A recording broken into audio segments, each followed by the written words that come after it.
preferred shares in banking companies to common shares, now creating a potential common and troubling problem.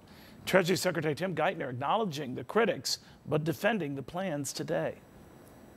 Now, they'll have a variety of different ways where they can raise that capital. They'll have the choice to raise in the market. They'll have the choice to do a range of conversions, or they have the choice to take it from the government. And they'll be examining those options in cooperation with their federal regulator over the next few weeks.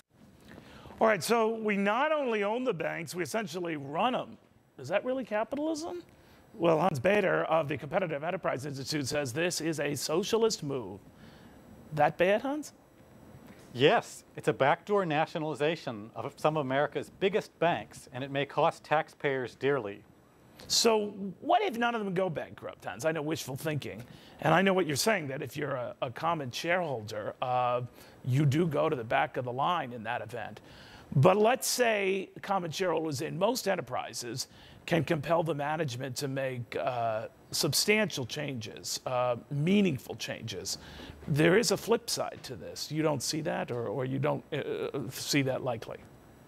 Well, I see the government potentially taking over the banks and using them for political goals, short-run political goals, rather than to make profits. For example, after the government took over Freddie Mac, which was badly run, it made it operate even worse, and the Obama administration made Freddie Mac run up $30 billion in additional losses to provide mortgage bailouts. Similarly, Steve Ratner, the car czar for the Obama administration, is pressuring banks to write off their loans to the automakers so that the United Auto Workers Union will have to take a smaller reduction in its very, very generous wages and pension benefits. All right, so let me ask you this. I know what you're saying, but when you hear Tim Geithner today saying, look, we don't need to go to the well anymore between the common shareholder thing and the money we've already provided for the bank thing, we don't have to revisit this thing. No need to spend more. You don't buy that.